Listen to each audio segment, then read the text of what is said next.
Hello అండి, నమస్తే. Welcome back to my channel. ఈరోజు నేను పచ్చి మామిడికాయ పచ్చి కొబ్బరి వేసి పచ్చడి తయారు చేస్తున్నాను. అందుకోసము ఒక మామిడికాయని తీసుకున్నాను. హాఫ్ చిప్ప పచ్చి కొబ్బరిని కూడా తీసుకున్నాను. ఈ పచ్చి మామిడికాయను తోలు తీసి చిన్న చిన్న ముక్కలుగా కట్ చేసుకోవాలి. అలాగే కొబ్బరిని కూడా చిన్న చిన్న ముక్కలుగా కట్ చేసుకొని పక్కన పెట్టుకోవాలి. ఇప్పుడు స్టవ్ అంటించుకొని పెనం పెట్టుకొని ఒక కప్పు, చిన్న కప్పు అంతా ఒక 5 నుంచి 6 స్పూన్ల వరకు ఉంటాయి పల్లీలు వేయించుకోవాలి. ఆయిల్ వేసుకొని పల్లీలను బాగా వేయించుకోవాలి. వేగిన పల్లీలను ఒక ప్లేట్లో తీసుకొని చల్లార్చుకోవాలి. తర్వాత అదే పెనంలో 10 నుంచి 15 వరకు పచ్చిమిరపకాయలను తీసుకొని ఆయిల్ వేసి పచ్చిమిరపకాయలను కూడా ఫ్రై చేసుకోవాలి. పచ్చిమిరపకాయలు వేగిన తర్వాత పల్లీల ప్లేట్లోకి కూడా పచ్చిమిరపకాయలను తీసుకొని చల్లార్చుకోవాలి.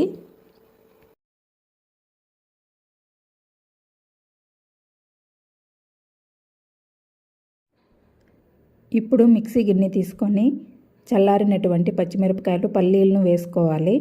వాటితో పాటు టేస్ట్కి సరిపడా 1 స్పూను రాళ్ళుప్పులను కూడా వేసుకొని మూత పెట్టుకొని కచ్చాపచ్చాగా వీటిని రుబ్బుకోవాలి. ఇప్పుడు మనం ముందుగా కట్ చేసి పెట్టుకున్నటువంటి కొబ్బరి ముక్కలను కూడా వేసుకొని ఒకసారి మిక్సీ పట్టుకోవాలి కచ్చాపచ్చాగా. తర్వాత ఇందులోకి మనం కట్ చేసి పెట్టుకున్నటువంటి మామిడికాయ ముక్కలను కూడా వేసుకోవాలి. మామిడికాయ ముక్కలు, కొబ్బరి, పచ్చిమిరపకాయలు, పల్లీలు అంతా బాగా మిక్స్ అయ్యేలాగా మనము మిక్సీ పట్టుకోవాలి.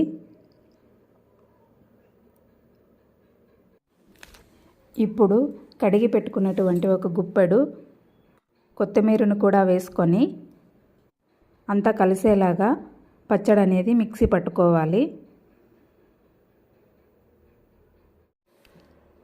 ఈ పచ్చడికి మనం ఇప్పుడు పోపు పెట్టుకుందాము. అందుకు పల్లీలు, పచ్చిమిరపకాయలు వేయించినటువంటి పెనంలోనే ఇంకొంచెం ఆయిల్ వేసుకొని జీలకర్ర, సాసులు వేసుకోవాలి.